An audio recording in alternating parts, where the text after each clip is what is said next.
A jury is a critically important part of Australia's federal criminal justice process. It is required by our Constitution for the trial of all serious offences. Members are chosen on a random basis from the community. A judge presides over every trial, but only a jury can decide if a person is guilty or not.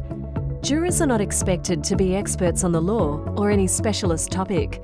They are expected to decide cases by applying common sense and their collective experience in accordance with the judge's directions.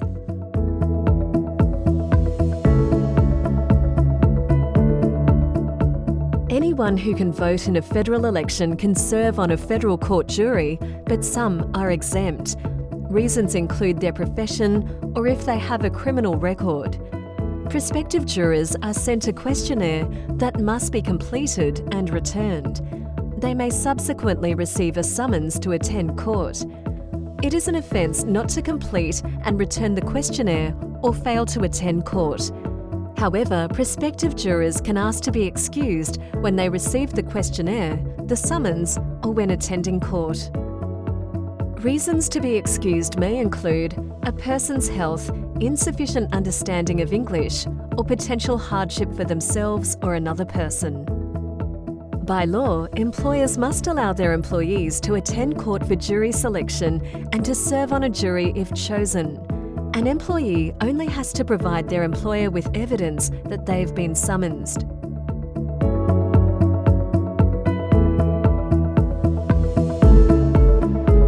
A person summoned for jury service should bring the summons along with a form of identification, such as a driver's licence and bank account details, so they can be paid an attendance fee.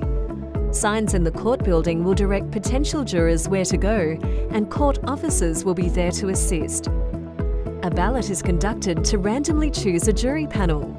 These people then go to the courtroom.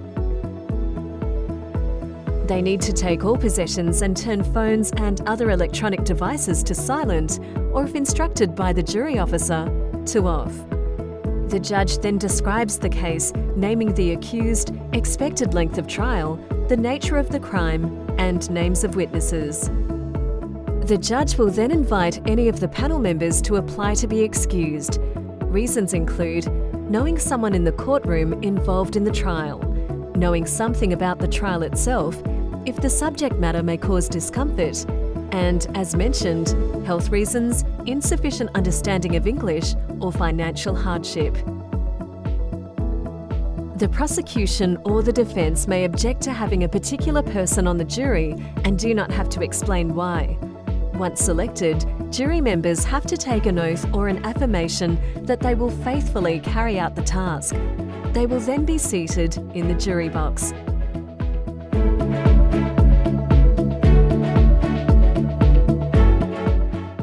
The judge, court staff and jury officer will tell jurors everything they need to know about sitting on the jury. The jury officer plays a key role as the link between the judge and the jury. This person attends to any physical needs. Jurors must focus entirely upon what happens in court and not be affected in any way by outside influences. Jurors must not make their own inquiries, conduct their own research, or discuss case details with anyone outside the jury. The verdict must be based on evidence presented in court and tested in court. Any other result would be unfair to the prosecution, to the accused person, and to the community. The verdict could be set aside if it is found a juror has made their own inquiries, meaning the whole process has been wasted. Jurors must attend court every day, listen carefully to the evidence, and keep an open mind for the entire trial. Jurors are not allowed to take phones or other electronic devices into the courtroom during the trial, but the judge will tell the jury if phones and other devices can be used in the jury room. It is possible you will be issued with a computer tablet so that you can view evidence during the trial. Jurors and anyone summoned for jury service are entitled to an attendance fee and, in some cases, travel allowance. For details on this and all other information, click on the link below www.fedcourt.gov.au going to court/jury.